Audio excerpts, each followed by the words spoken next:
Génesis 38.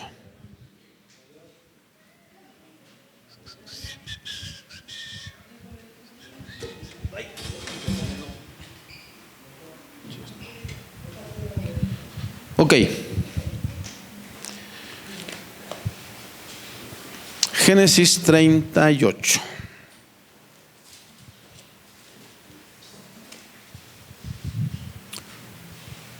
Si usted es curioso, hermano, veníamos del capítulo 37 donde empieza la vida de José, ¿cierto?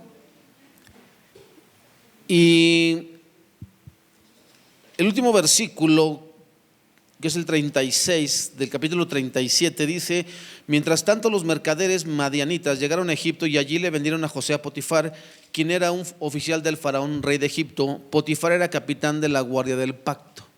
Inmediatamente entra a escena Judá y Tamar, y pareciera que el texto se corta, es decir, que la vida de José se corta, hay un interludio, un espacio, y pareciera que se introduce el capítulo 38, hermano, porque del 39 se retoma la vida de José, pero no. El capítulo 38 no está puesto ahí por accidente, tiene un sentido el que esté ahí, ¿ok? Entonces vamos a orar, hermano. El texto, como son 30 versículos del 1 al 30, el capítulo 38, obviamente no lo vamos a leer de corrido, sino que vamos a orar. Después hacemos la introducción y conforme vayamos avanzando vamos a ir leyendo, ¿ok? Incline su rostro un momento. Dios, te damos gracias en esta hora, Señor. Pedimos, Santo Espíritu, tu guía, dirección para poder, Señor, poner este texto, Señor, conforme a tu voluntad, Señor. Y que las semillas, Señor, caigan en buena tierra, que provoque en nosotros, Señor, un fruto, Señor, no solamente de escuchar, sino también de hacer, que no seamos oidores, sino hacedores, Padre. Te bendecimos en el nombre de Jesús. Amén. La historia escandalosa del pecado de Judá con Tamar sirve para magnificar la gracia de Dios cuando recordamos que el Señor Jesús descendió del linaje de Judá. Escuche bien, hermano, Lo que vamos a ver no es algo así tan sencillo. Pareciera algo inocente y no lo es. Es una historia escandalosa. Tamar es una de las 5 mujeres mencionadas en la genealogía de Mateo 1. 3 de ellas siendo culpables de inmoralidad. Tamar es una de ellas.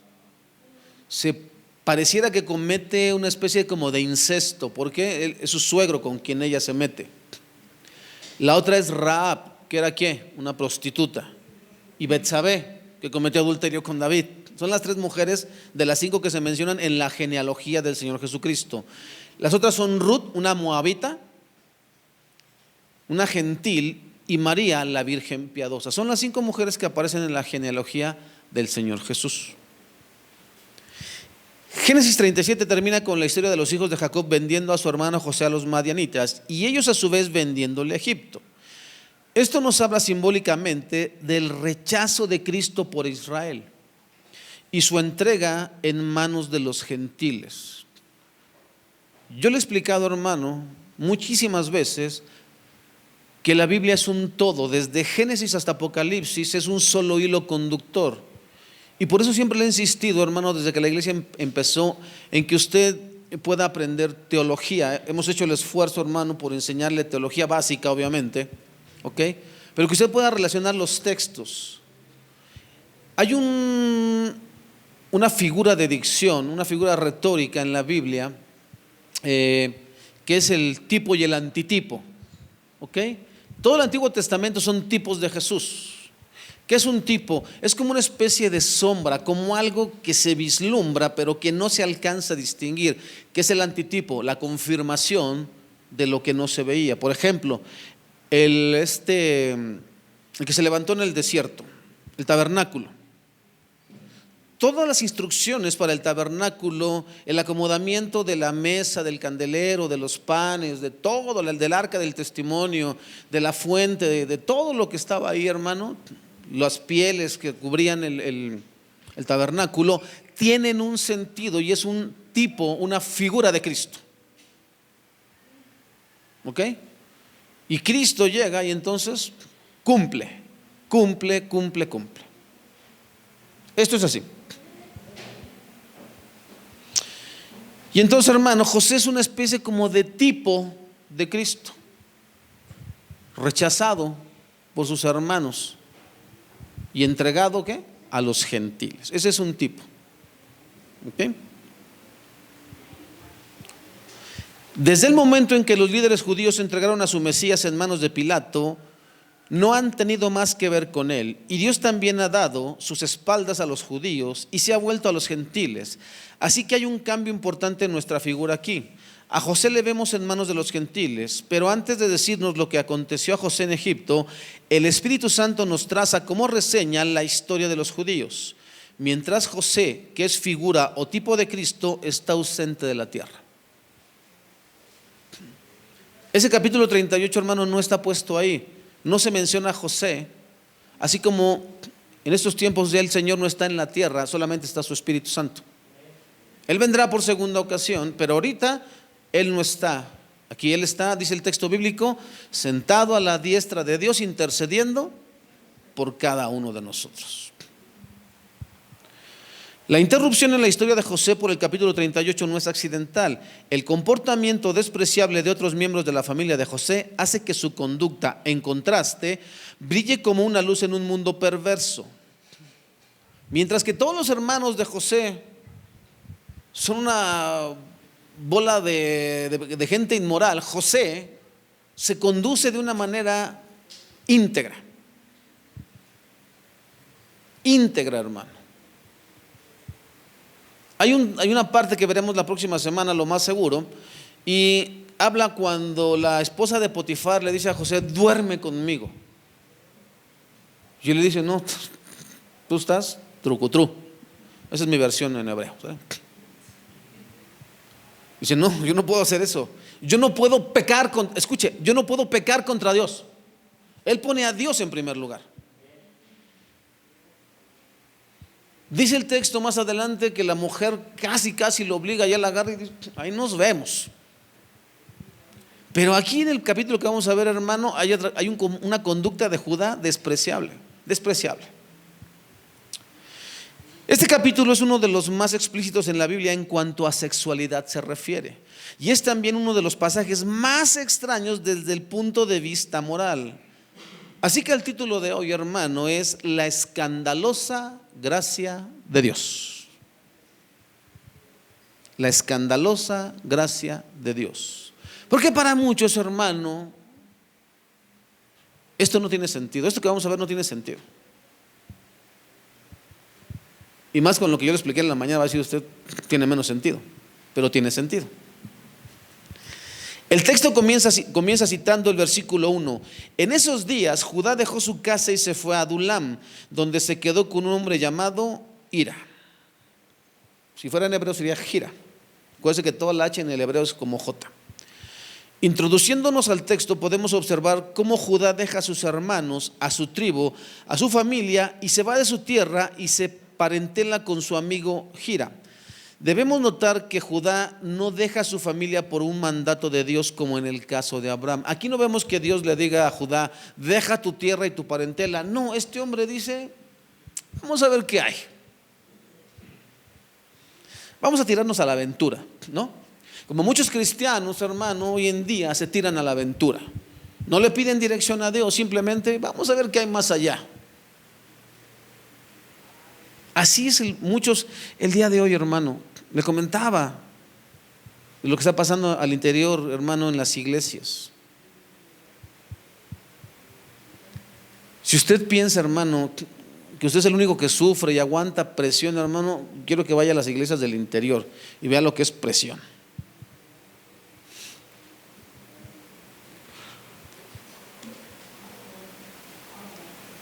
Él se deja influenciar por este amigo gentil y se arrima a los cananeos, cosa que Dios le había prohibido a su pueblo.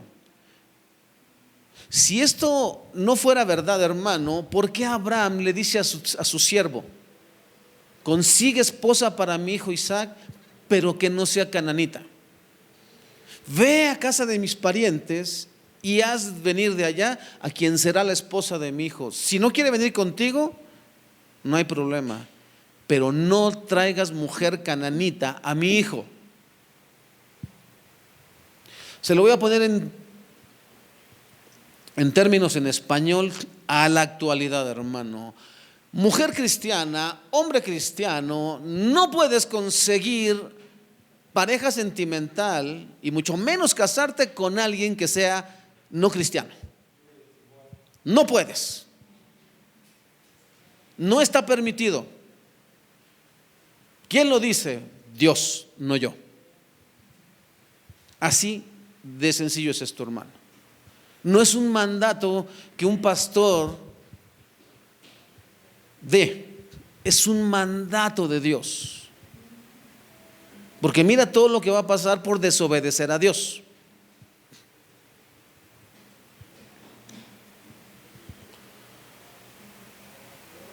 Versículos 2 al 5. Allí vio a una mujer cananea, la hija de Súa, y se casó con ella. Cuando se acostaron, ella quedó embarazada y dio a luz un hijo y le puso por nombre Después volvió a quedar embarazada y dio a luz otro hijo y le puso por nombre Onán. Además dio a luz un tercer hijo y lo llamó Sela. Cuando nació Sela, ellos vivían en Kesib. ¿Cuál es el primer error de Judá? Dejar a su familia. Pero además se casa con una mujer cananea. Otra cultura, otras costumbres. Más adelante te lo voy a volver a repetir, pero los cananeos o los cananitas eran personas en cuanto al área sexual muy pervertidos. Eran personas con una comprensión de la sexualidad que no tiene nada que ver con lo que Dios creó para la sexualidad. Te hemos dicho, hermano, en esta iglesia hasta el cansancio que la relación hombre-mujer en la intimidad, hermano, es frente a frente. El libro de los Cantares describe cómo el esposo admira a la esposa y la describe. Habla de sus dientes, de sus ojos, de sus labios, de su nariz, de sus orejas, de su cuello, de sus pechos. Habla de su vientre, habla de sus muslos. Nunca la está describiendo por la espalda. Y hasta el día de hoy, en muchos matrimonios cristianos está metida la cultura del mundo a la hora de tener intimidad. Nosotros pensamos como hijos de Dios, mal pensado, que a la hora de la intimidad es cerrar la puerta y Dios se queda afuera y tú estás mal. Y estamos mal. Dios todo lo ve. Dios ve todo tipo de perversión entre su pueblo. ¿No me crees? Lee el libro del profeta Ezequiel. Y el Espíritu vino y me llevó y me dijo: mira lo que se hace en mi templo, en donde se supone que se me adora a mí. Mira cómo los sacerdotes adoran al sol, adoran a la luna, sus mujeres adoran a Astarte y adoran a Moloch y adoran a otros dioses. Míralos. Y en las familias cristianas, en los matrimonios cristianos, eso no debería ocurrir.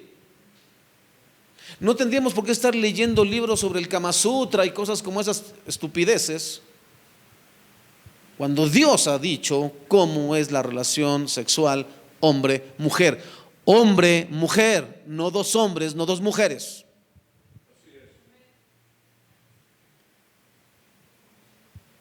Quita de tu mente, iglesia, quita de tu mente que Dios aprueba la homosexualidad. Es triste ver que cristianos dicen: yo tengo amigos que son homosexuales, entonces tú no eres cristiano.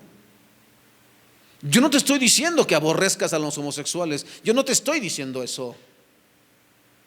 Te estoy diciendo, hermano, que los confrontes con su pecado, que les digas que Dios no hizo ese tipo de relación, que la ira de Dios se revela desde el cielo contra aquellas personas que retienen el conocimiento de Dios y sabiendo que es Dios y sabiendo que existe, no lo declaran como Dios, y por tanto el Señor los entregó a una mente reprobada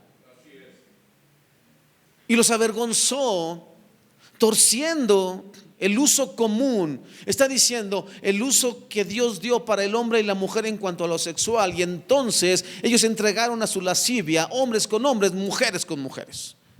Romanos 1 y Romanos 2, puedes leerlo.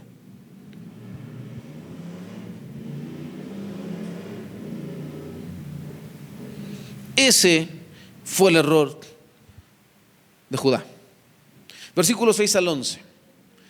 En el transcurso del tiempo, Judá arregló que su hijo mayor, se casara con una joven llamada Tamar. Pero era un hombre perverso ante los ojos del Señor, y el Señor le quitó la vida. Entonces Judá dijo a Onán, hermano de cásate con Tamar, como nuestra ley exige al hermano a tener un hijo, de un hombre que haya muerto. Tú debes darle un heredero a tu hermano. Pero Onán no estaba dispuesto a tener un hijo que no fuera su propio heredero. Por eso, cada vez que tenía relaciones sexuales con la mujer de su hermano, derramaba el semen en el suelo. Esto evitaba que ella tuviera un hijo de su hermano. Así que el Señor consideró una maldad que Onán negara un hijo a su hermano muerto, y el Señor también le quitó la vida a Onán. Entonces Judá le dijo a Tamar, su nuera, vuelve a casa de tus padres y permanece viuda hasta que mi hijo Sela tenga edad suficiente para casarse contigo. Pero en realidad Judá no pensaba hacerlo porque temía que Sela también muriera, porque al igual que sus dos hermanos. Y entonces Tamar regresó a vivir a la casa de sus padres. Hay que, ministro, échame la mano, Deuteronomio 25, 5 al 10. Pónselo ahí, ¿no, hijo? Para que lo lea Héctor. O si lo quieres leer en tu versión, como quieras, Deuteronomio 25, 5 al 10, para que usted sepa que era la ley del levirato.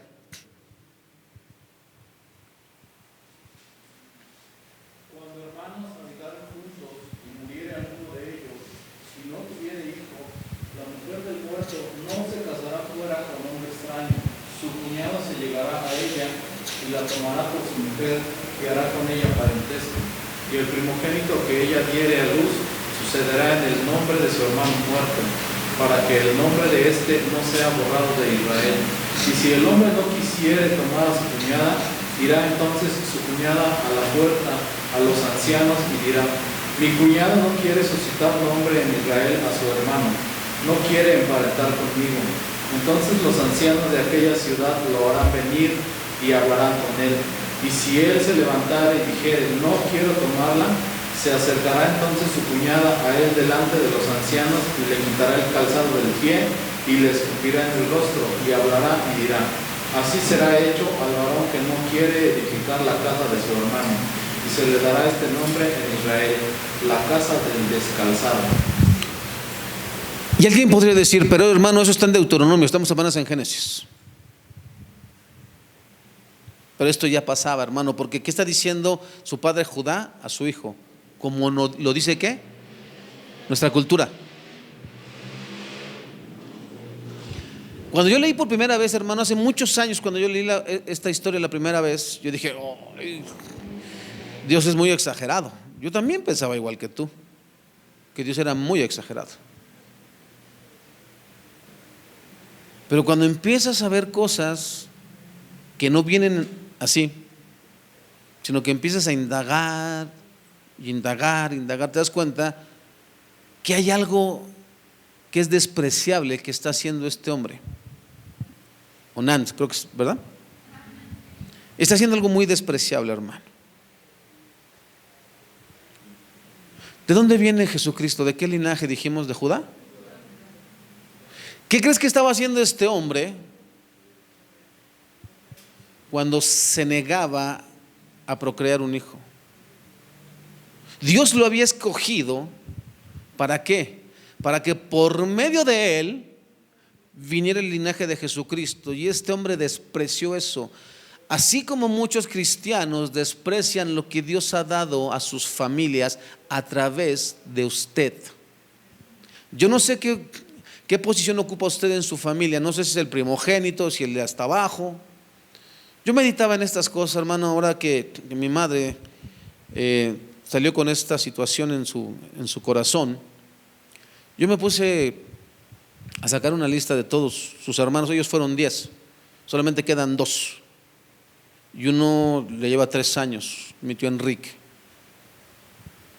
Y dependiendo a quien Dios llame primero,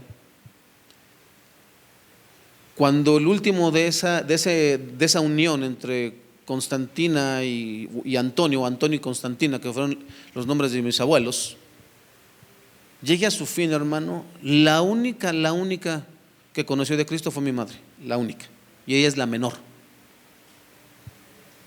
Y curiosamente, de la unión formada entre Elías Cornejo y Constantina Girón, el primogénito soy yo. Está raro, ¿no? La más chica y el primogénito.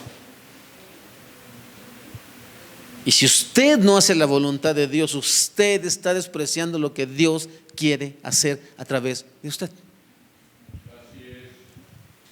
Si usted en su familia es el primero en convertirse, hermano, o si Dios escogió su familia para romper una maldición generacional y usted no cumple con ese propósito de Dios, Dios no lo tendrá por inocente.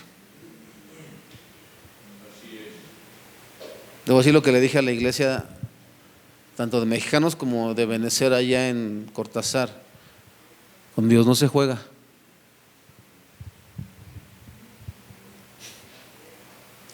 Es importante notar todos los detalles en el relato, ya que nos habla de la baja moral, vicios heredados del ambiente que reinaba en el hogar de Jacob.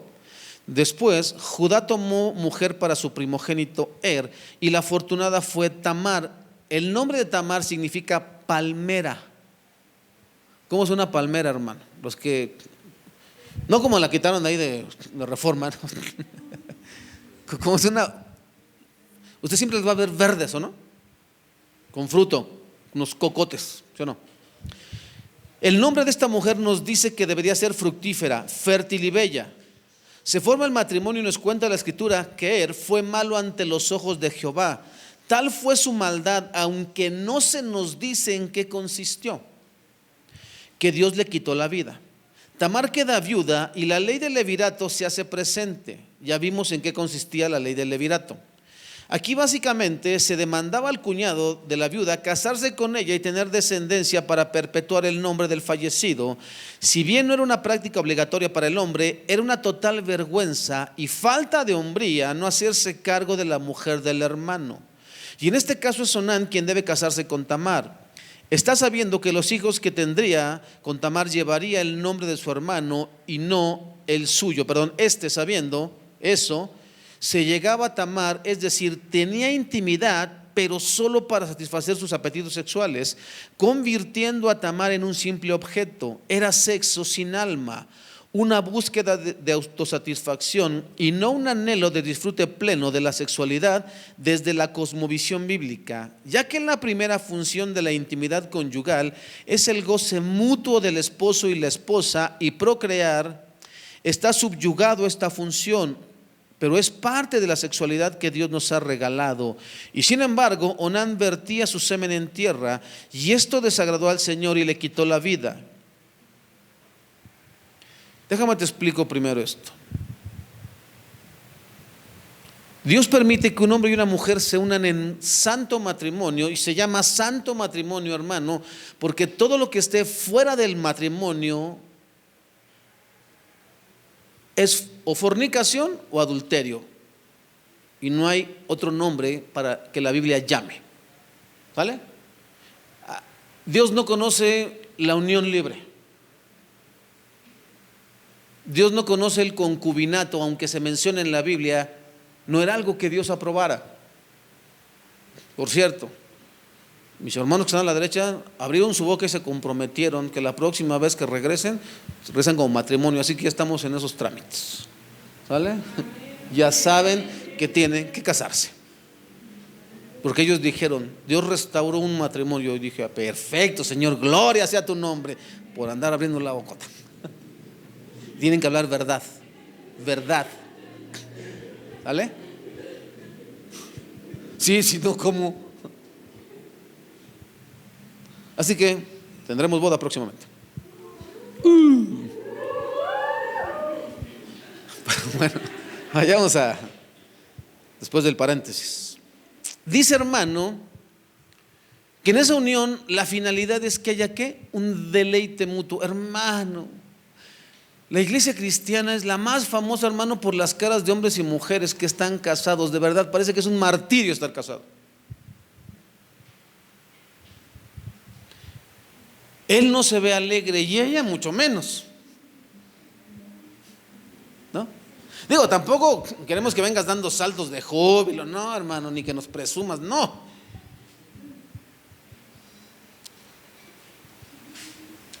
Pero si hay un reclamo, hermano, de los varones en la iglesia cristiana, es que a mi esposa siempre le duele la cabeza, siempre tiene muchas cosas que hacer.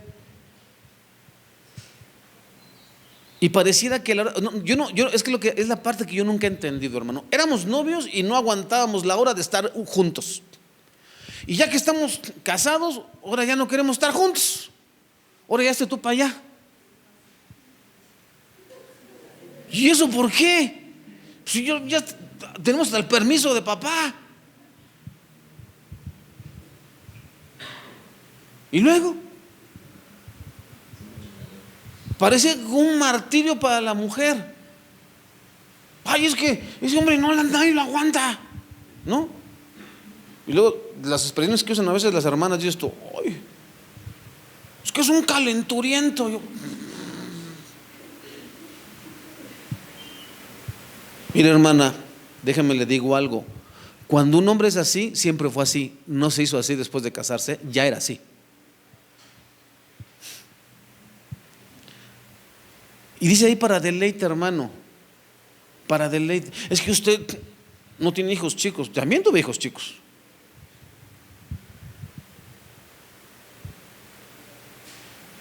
Pero es por eso la comunicación, hermano. La comunicación es fundamental en el matrimonio, fundamental.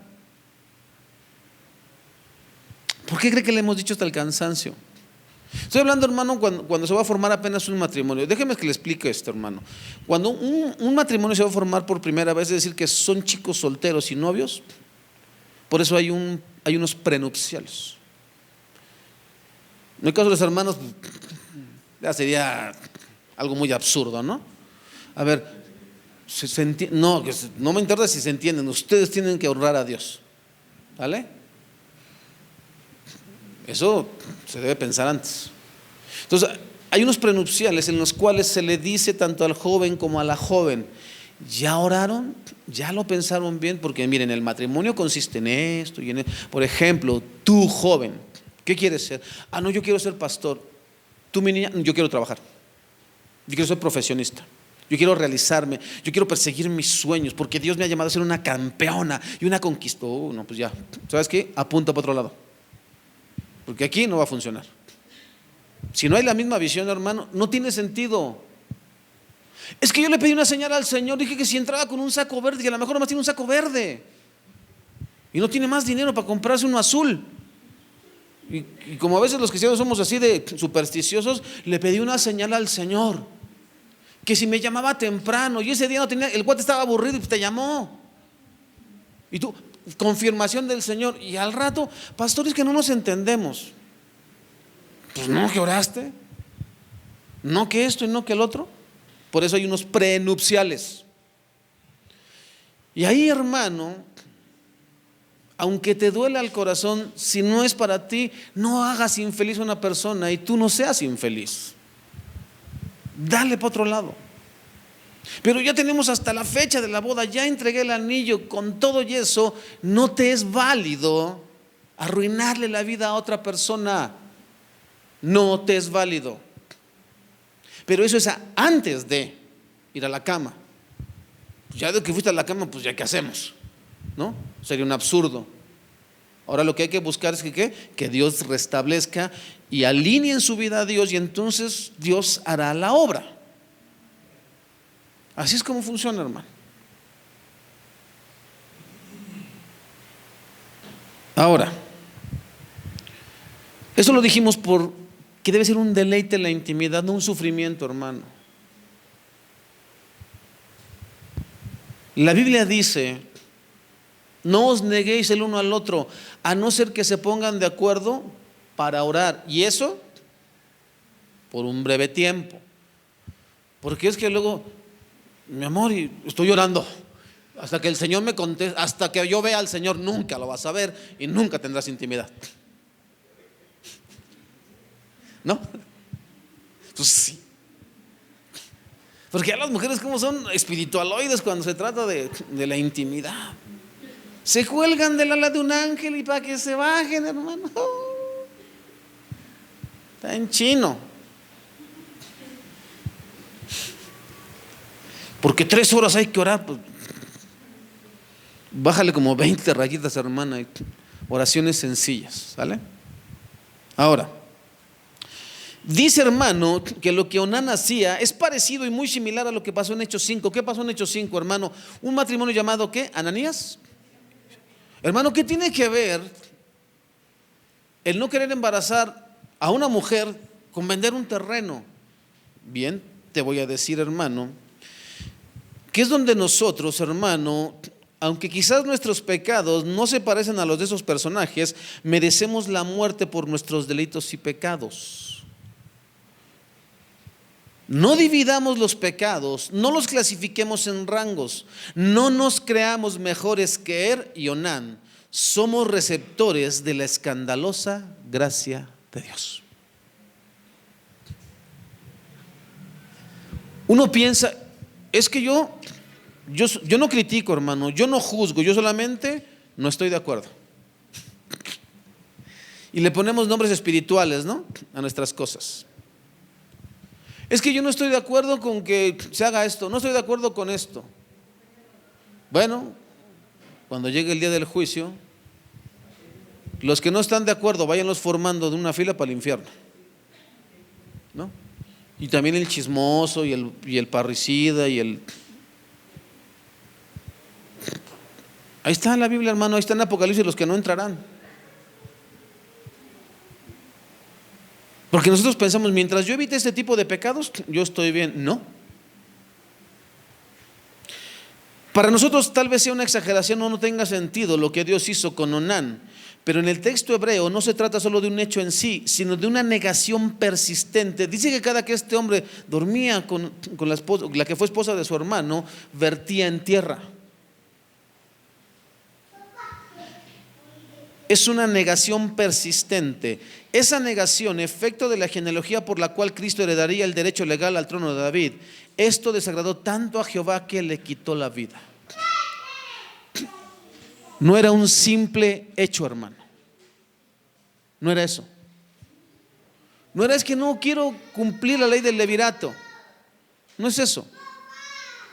Es que me niego a hacer la voluntad de Dios. Me niego a ser esa persona, ese instrumento en las manos de Dios para lo que Dios quiere hacer. No sé si te está quedando claro, hermano.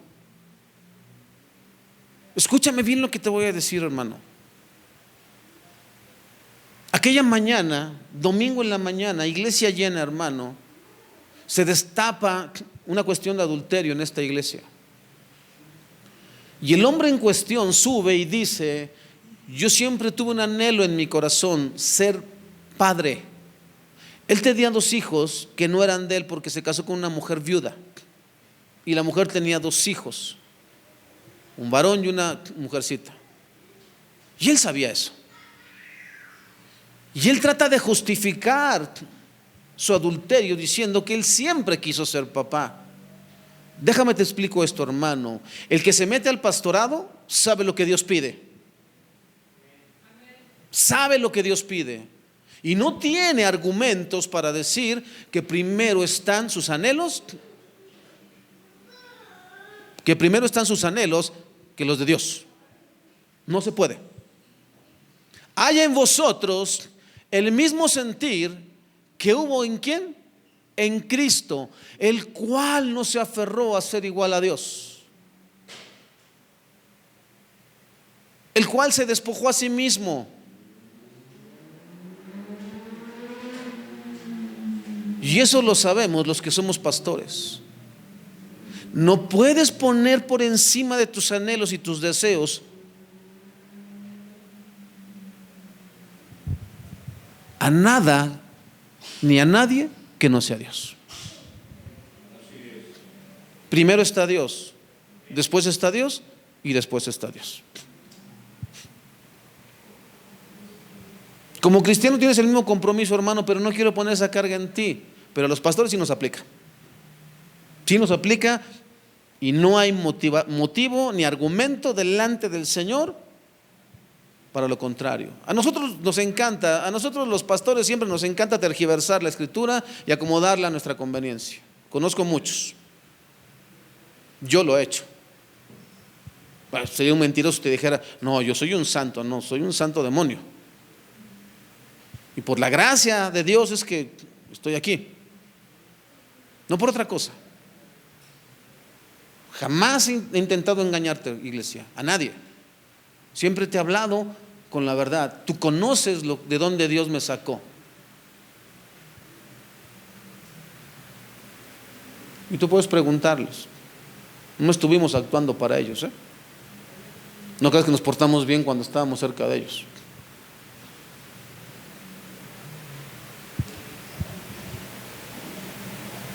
Ahora mire. Ahora, Judá experimenta la muerte de dos de sus hijos, el mayor y el de en medio. Tenía miedo de que su tercer hijo muriera de la misma forma y envía a Tamar a la casa de sus padres. Quiero que imagine esa escena, mujer, hermano. Era una mujer que salió, ¿qué? Feliz de casa de sus padres, diciendo, tendré una familia. Y el esposo dice que se portó de manera malvada delante de Dios y Dios le quitó la vida. Luego su cuñado no quiere cumplir con lo que Dios mandaba y Dios le quita la vida. Y entonces su suegro le dice, ¿sabes qué? Regrésate a casa de tus padres. Tenía un tercer hijo. La Biblia no dice qué edad tenía Sela. Suponemos que era más pequeño que su otro hermano. Y dice Judá, está muy chiquito, está muy pequeño todavía, no, deja que crezca y ya te lo doy, ¿no? Porque es lo que seguía. Mientras, vete a casa de tus padres. Quiero que imagines, hermano, para aquel tiempo y aquella cultura, lo que eso significaba, que esta mujer regresara, no solamente viuda, sin hijos, a casa de sus padres. Yo no sé si la cultura sigue siendo la misma, hermano, pero las mujeres sí. Cuando una mujer se va a casar, hermano, lo primero que hace es decirle a todas sus amistades, a toda su parentela, que se va a casar. Y les enseña fotos y les dice, mi vestido va a estar bien padriuros, ¿no? Y ya compré las colchas y compré las cortinas y ya tengo hasta el juego de mesa, ya tengo, porque cuando yo le pedí matrimonio a mi esposa Laura, ella se aplicó, hermano. Y edredones, teníamos hasta la cubierta del garrafón del agua, hermano. Porque ella estaba, pero no cabía de felicidad. Se iba a casar conmigo, ¿no es cierto? No es cierto. Nos íbamos a casar. Y entonces, hermano, imagínate lo que esta mujer dijo y regresa sin nada. Y eso no es lo peor. Quiero que somos bastante buena onda a veces las personas, ¿no? Los cristianos somos más, pero las personas son bastante buena onda. Mire,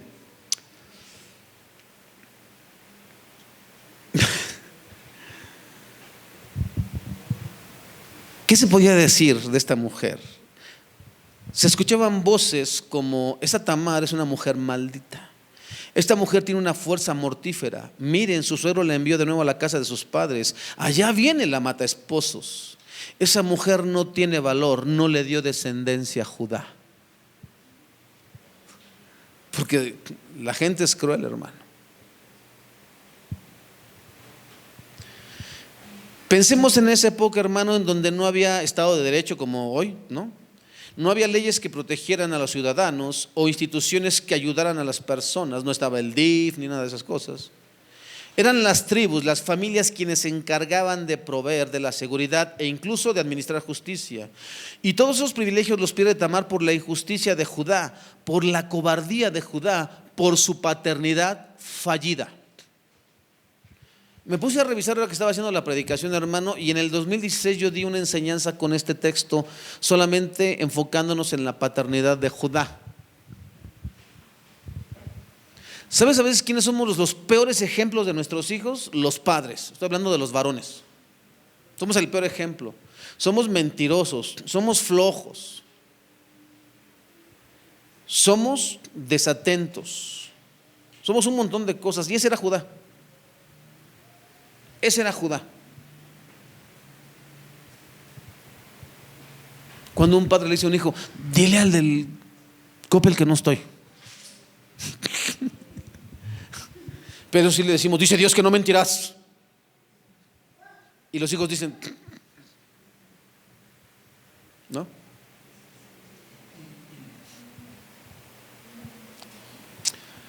¿Te acuerdas qué decía Jesús de los fariseos y escribas, hermano? ¿Qué decía? En la cátedra de Moisés se sientan escribas y fariseos.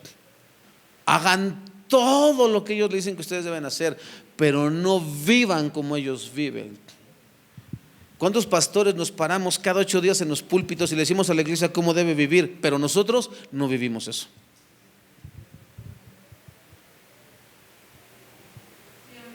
¿Cuántos de nosotros le decimos a la gente que conocemos que no es cristiana cómo deben de vivir su vida, y nosotros somos el peor ejemplo de lo que hay que hacer?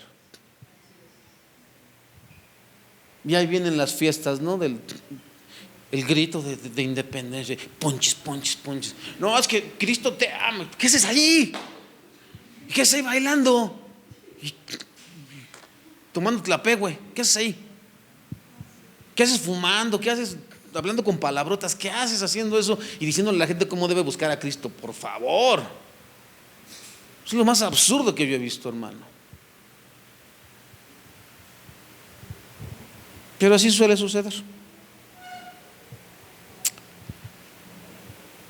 Judá engañó a Tamar. Era él quien debía cuidar de ella, ya que Tamar no era una verdadera viuda en el sentido que lo ilustra el Antiguo Testamento. Levítico 22:13. ¿Me ayudas, Vaneja? ¿Lo lees aquí, porfa? Levítico 22:13, perdón. Pero si la hija del sacerdote fuere viuda o repudiada y no tuviere prole, y se hubiera vuelto a la casa de su padre como en su juventud, podrá comer del alimento de su padre, pero ningún extraño coma de él. Era obligación de Judá, ¿qué? Hacerse cargo de su nuera. Pero la regresa a casa de su padre porque aún estaba Sela.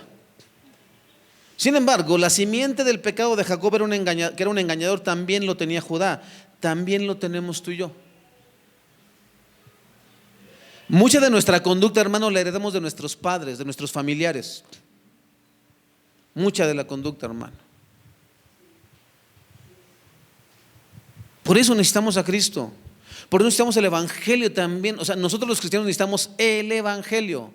Lo necesitamos. Porque si no nos desviamos, hermano. Ahora que anduvimos allá de visita, hermano, escucha, ministramos viernes, sábado, domingo, martes. ¿Sabes? Aquí no te dan tiempo, tienes tiempo para pecar, hermano, no te da tiempo de pecar, porque estás metido en las cosas de Dios. Terminas cansado, hermano, lo que le sigue de cansado.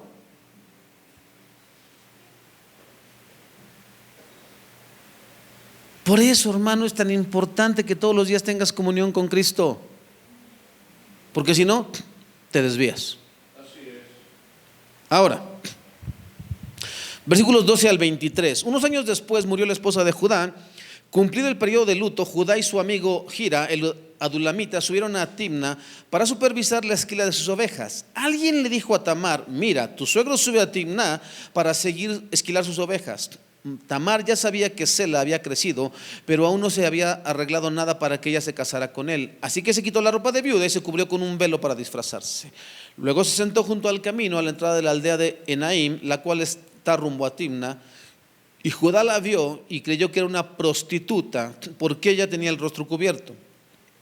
Y entonces se detuvo y le hizo una propuesta indecente. Déjame tener sexo contigo, le dijo, sin darse cuenta de que era su propia nuera. ¿Cuánto me pagarás por tener sexo contigo?, preguntó Tamar. Te enviaré un cabrito de mi rebaño, prometió Judá. ¿Pero qué me darás como garantía de que enviarás el cabrito?, preguntó ella.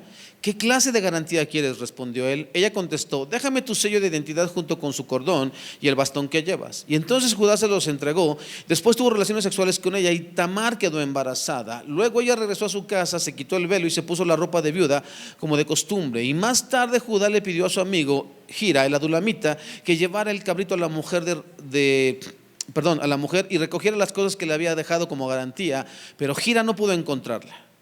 Entonces preguntó a los hombres de ese lugar: ¿dónde puede encontrar a la prostituta del templo local que estaba junto al camino, a la entrada de Naim? Nunca hemos tenido ninguna prostituta del templo aquí, contestaron ellos. Y entonces Hira regresó donde estaba Judá y le dijo: no pude encontrarla por ninguna parte, y los hombres de la aldea afirman que nunca ha habido una prostituta del templo pagano en ese lugar.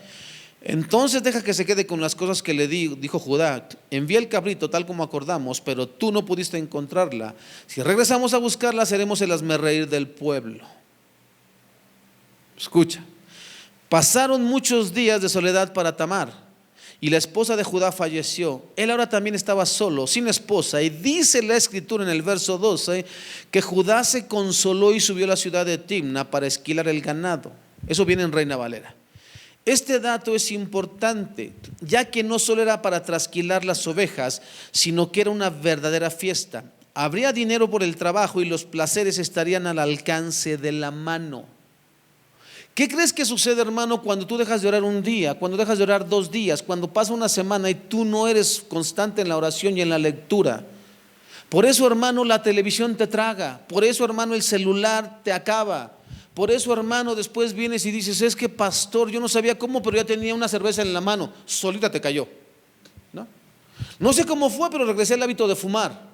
No sé qué pasa, pero es que no puedo contener esa ira y me salen las maldiciones. No. Porque cuando te enfocas solamente en las cosas del mundo, eso es lo que pasa con tu vida. Solamente estás preocupado, ¿por qué? Por producir dinero, por darle satisfacción a este cuerpo. Y es obvio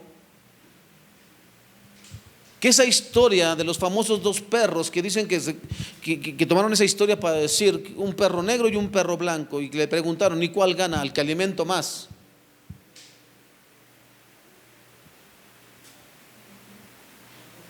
Si me la paso ahí metido solamente en los placeres del mundo, ¿qué quiero de Dios? Nada más que me resuelva la bronca, ¿no? Voy a pasar lista el domingo ahí en el templo para que vea a Dios cuánto lo amo.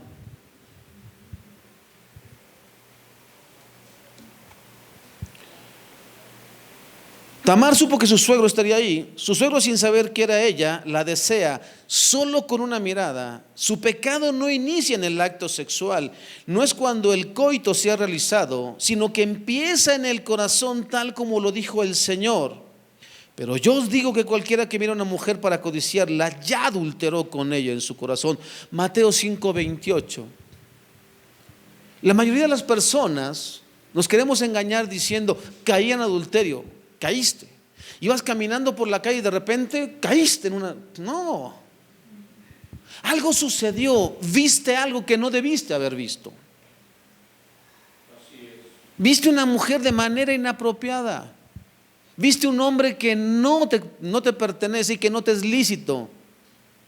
Y empezaste aquí a fabricar ideas, fantasías. Empezaste a desear lo que no tenías.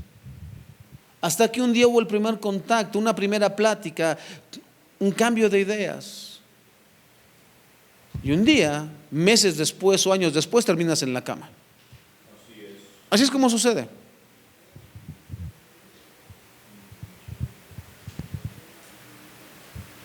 Este hombre dice que había perdido a su esposa. Dice que después del tiempo de luto se vistió con sus ropas. Dice: vamos a pelar ovejas, ¿no? Y pasa por ahí y dice: oh, mira. Hermano, los que sepan de cultura, sabrás que allá en los pueblos orientales no es como aquí que andan en minifalda, Allá las mujeres andan envueltas, parecen tamal. Nomás se les ve esto de acá. Y ahí dice que todavía tenía hasta velo. Y el hombre dice: lo que yo quiero es satisfacer mis instintos. ¿Cuánto por tener sexo? Esas son las palabras, hermano. Es eso. Ese era Judá. De ahí viene el Salvador. Por eso es la escandalosa gracia de Dios.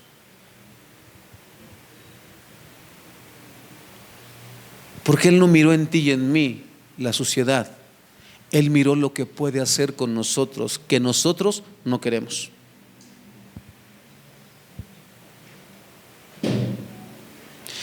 Es en nuestras mentes en donde inicia el pecado, en el deseo de autosatisfacción, en nuestra concupiscencia, ese deseo animal. En cambio, el amor es autodonación de nosotros mismos.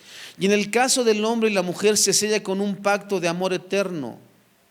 Siempre las Escrituras nos llevan a la palabra entrega. ¿Por qué crees, hermano, que cuando vamos a casar los pastores a una pareja, les pedimos que hagan sus votos matrimoniales. Yo sé cómo se hace esto, hermano. Hay un manual para el pastor, hay una Biblia del pastor que en la parte de en medio, después de que acaba el Antiguo Testamento, ahí vienen las hojas con todas las ceremonias que se ofician en una iglesia cristiana: funerales, bautizos, presentaciones, matrimonios, consagraciones, etcétera, etcétera, etcétera. Pero a todas las parejas que yo he casado, que no han sido muchas, creo que como 3 nada más, ¿verdad? Siempre les digo: tú escribe tus votos y tú escribe los tuyos. Comprométanse con su boquita. Cuando los padres vienen y quieren presentar a sus niños, yo les digo: hermano, yo podría tomar el manual y decir: Señor, estamos delante. No. Quiero que tú con tus labios, papá, y tu mamá con tus labios, te comprometas con Dios a qué vas a hacer por este niño o esta niña.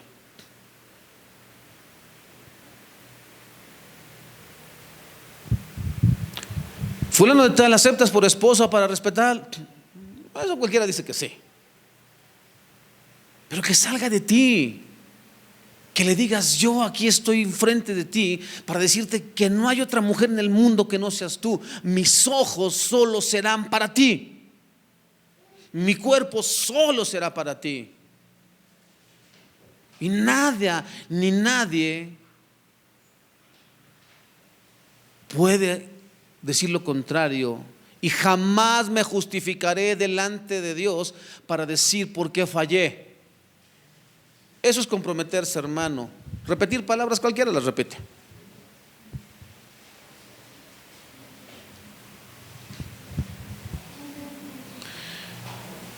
Judá no se entregó a Tamar en un acto de amor, sino más bien en un deseo desenfrenado y egoísta. Judá probablemente se levantó con una resaca sin saber las consecuencias de sus actos y se devuelve satisfecho en sí mismo a su tienda y envía a su amigo de fiesta para pagarle a la supuesta prostituta, ya que él no se iba a exponer a ser objeto de murmuraciones, ya que tenía que preservar su buen nombre, porque era hijo de Jacob, nieto de Isaac y bisnieto de Abraham, es decir, una familia consagrada a Dios. ¿No? Y así somos muchos de nosotros. Estamos consagrados a Dios, pero somos bien buenos para hacer a espaldas de los demás cosas que no convienen. Vivir de manera hipócrita. Ese era Judá. No podemos regresar a buscarla porque ¿qué van a decir?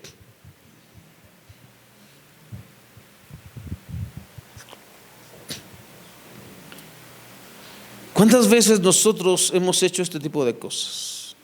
El pretender ser santos cuando Dios conoce nuestras vidas y nuestros corazones. No tiene sentido para el Dios que todo lo ve.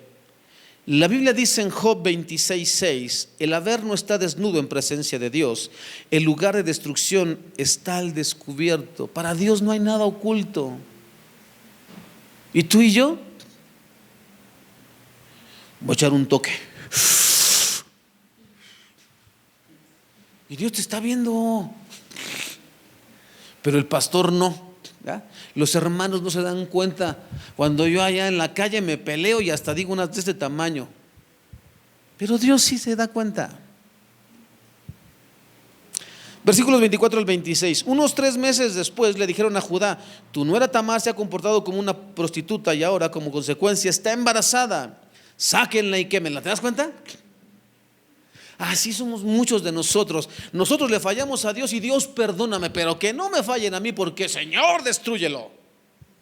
No merece misericordia, no merece piedad esa persona que me hizo daño. Esa persona, ¿cómo se atrevió a pecar contra Dios? ¿Y cómo te atreves tú a pecar contra Dios? ¿O cómo nos atrevemos, hermano?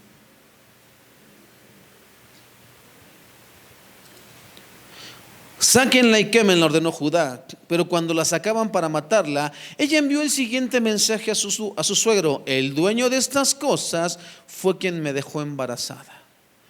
Fíjese bien, ¿de quién son este sello, este cordón y este bastón?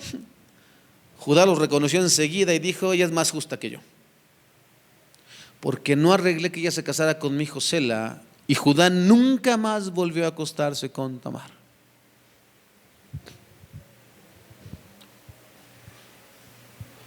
Estamos llegando al final de esta extraña historia y es dado aviso a Judá de que su nuera está embarazada de 3 meses por causa de fornicación, lo que es cierto.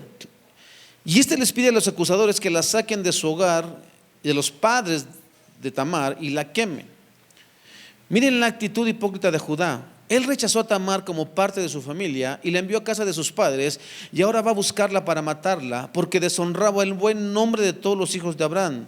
Imagínense esa escena, hermanos. Tamar, la mujer despreciada, la maldita, ahora es buscada para ser muerta.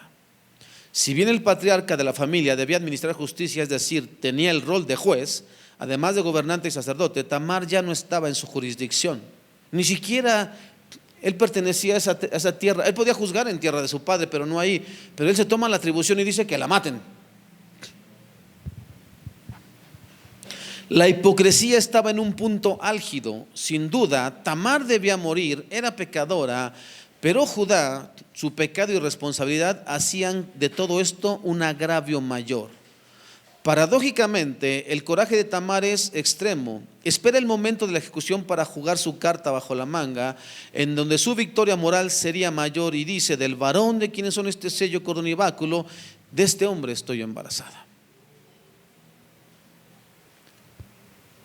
Y Judá los reconoció. Ahí, hermano, ese es el momento en que Dios quebranta a Judá.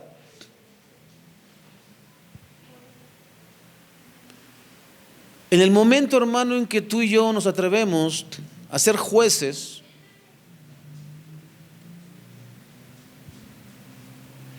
es cuando Dios siempre nos recordará, hermano, esto: la misericordia que yo tuve para ti es la misma que tú debes de tener. Escúchame bien lo que te estoy diciendo, hermano. ¿Qué procedía en el caso que te dije de este pastor en esa iglesia que justificó su adulterio, diciendo que él siempre tuvo el anhelo de ser padre? Lo que procedía, hermano, es que ese hombre se sentara durante el tiempo que fuera necesario, no 3 meses, ni 1 mes, ni mucho menos. Por lo menos en un ministro de Dios son 2 años, por lo menos. 2 años constantes, sin faltar a la iglesia donde él dañó, ser ministrado y dar testimonio genuino, hermano, del arrepentimiento. David dice: contra ti solo he pecado y he hecho lo malo delante de ti.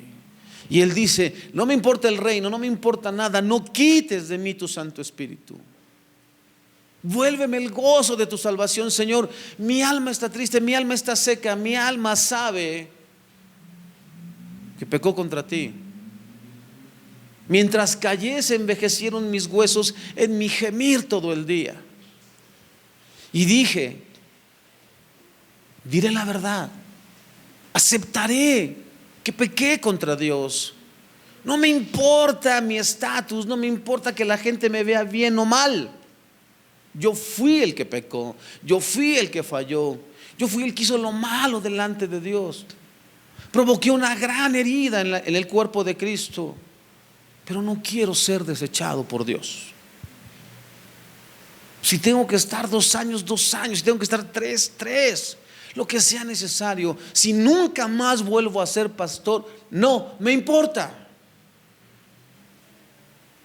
Pero yo anhelo a Dios.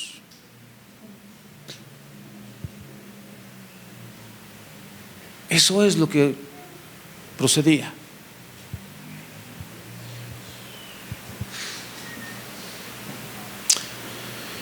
En ese momento Judá es quebrantado por parte de Dios a través de Tamar.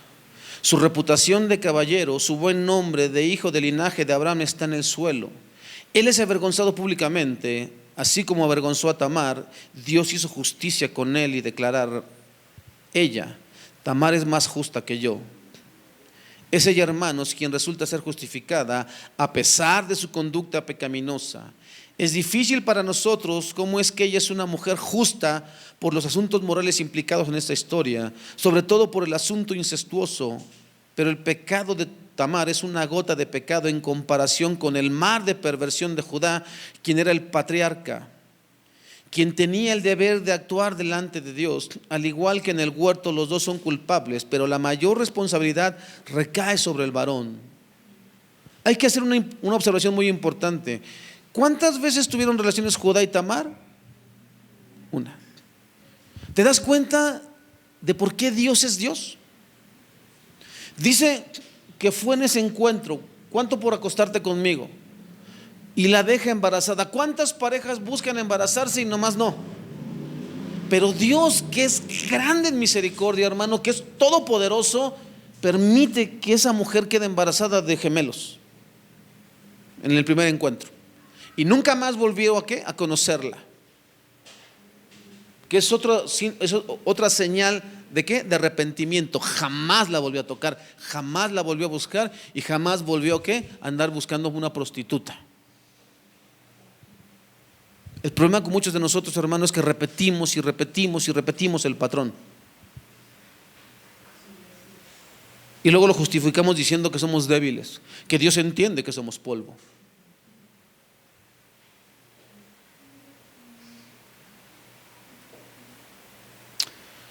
Soberanamente, Dios quiso que quedara embarazada en la primera relación. El estatus de Tamar cambia de ser la mala, la mujer despreciada, la desechada, la maldita, a formar parte de la genealogía del Salvador. El hecho de que el texto diga y Judá nunca más volvió a acostarse con Tamar, nos habla de que Judá experimentó arrepentimiento, porque en el capítulo 43 y luego más adelante, hermano, ese hombre ya no es el mismo. Eso lo veremos posteriormente. ¿Te acuerdas cuando José ya está en Egipto que dice, hay otro hijo? Sí, uno más pequeño. Judá es el que saca la cara por Benjamín. Dice, yo te lo regreso, demándamelo a mí. Cambio de actitud, hermano. Ya no era el mismo Judá. Judá fue el que dijo, hay que venderlo. Primero ese es Judá. ¿Te das cuenta, hermano? ¿Por qué tú y yo no podemos seguir siendo los mismos antes de que conociéramos a Dios? No hay manera. Porque tú y yo éramos exactamente igual o peor que Judá o peor que Tamar. Y Él nos perdonó, nos ha metido a la familia de Dios, nos ha dado dones, nos ha dado algunos ministerios, servicio. Eso debiera ser suficiente. ¿Para qué? Para no pecar contra Dios, para nunca abandonar los caminos de Dios, para reconocer, Señor, si en aquel tiempo cuando yo era tu enemigo me sostuviste, ¿por qué el día de hoy me abandonarías?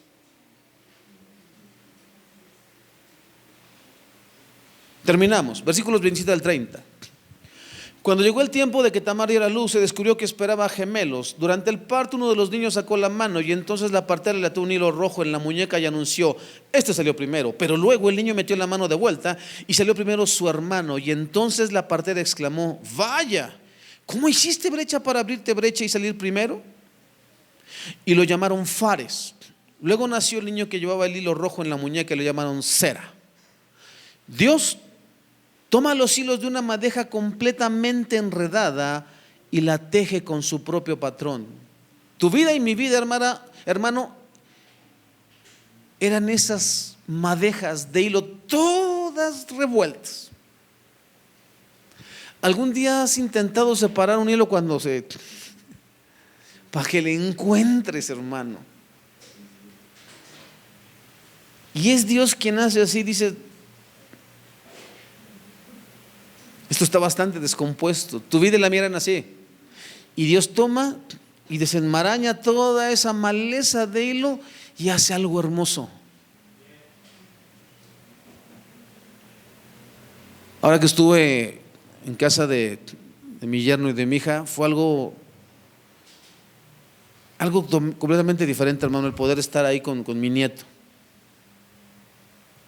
El poder abrazarlo, ya por fin me quiere, ya me reconoció.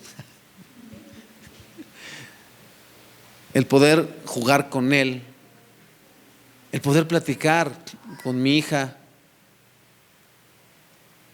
y que me abra su corazón y que me diga, ¿sabes qué, papá? Tú te fuiste,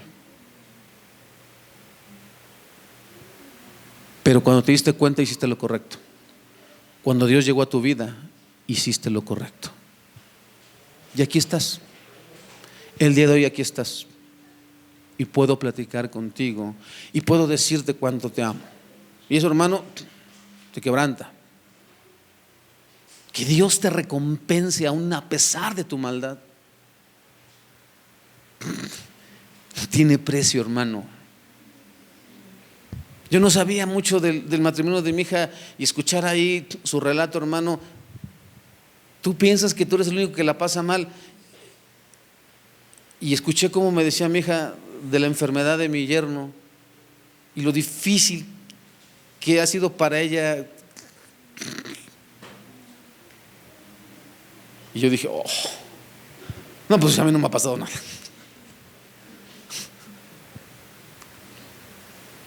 Eso, hermano, es otra cosa completamente diferente cuando tú permites que Dios obre. Porque dice el texto bíblico, Él hará volver el corazón de los padres hacia los hijos y de los hijos hacia los padres.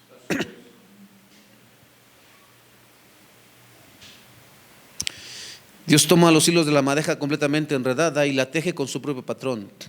Nuevamente la misma historia. El segundo tiene la primogenitura por gracia de Dios. El matrimonio de Judá con la cananea fue el primer paso en la mezcla del pueblo de Dios con una raza conocida por su gran inmoralidad. Dios es un Dios de separación. Cuando fraternizamos con el mundo, pagamos un precio enorme. No te creas esa mentira de que Dios es un Dios inclusivo. No.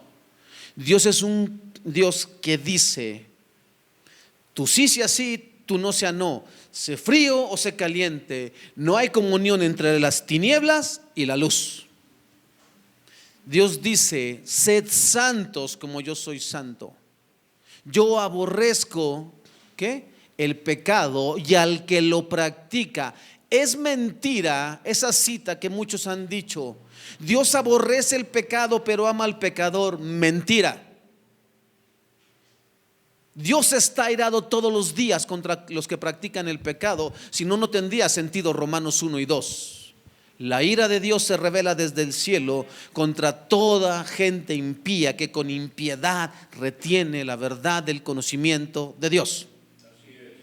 Y por eso los ha entregado a la vida que llevan. Hay que leer bien las escrituras, hermano. No te dejes endulzar por el oído de que Dios te ama así tal como eres. Dios tomó tu vida y mi vida para moldearla a su voluntad, a su gloria, a su imagen. Dios toma vidas deshechas para que le den gloria a su nombre cuando la gente testifique, y yo no era nada.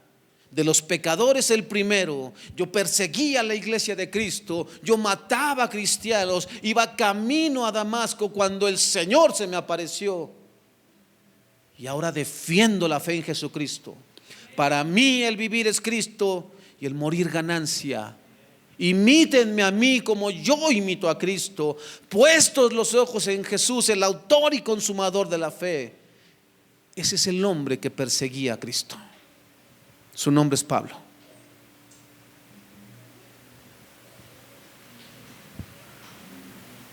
¿Y tú y yo? ¿Qué esperamos para darle gloria a Dios con nuestras vidas? No, yo era exitoso, me iba bien. Era amigo de Luis Miguel. Carlos Slim era mi cuate. Dios me llamó porque yo era tan bueno. No creo, hermano.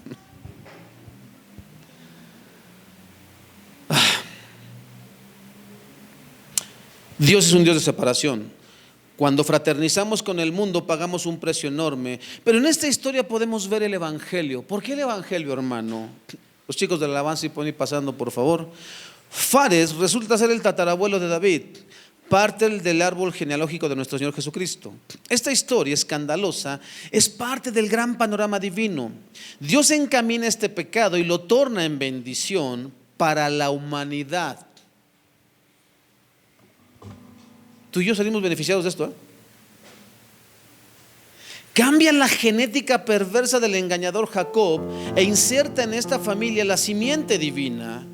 Dios redime a esta incestuosa Tamar, tal cual redimió a una ramera Rahab, a una idólatra Ruth y a una adúltera Betsabé. A este cobarde Judá, al loco Nabucodonosor, al demente Manasés y al asesino apóstol Pablo. Dios salva a gente pecadora, perdida en delitos y pecados, por medio de la fe en su Hijo Jesucristo.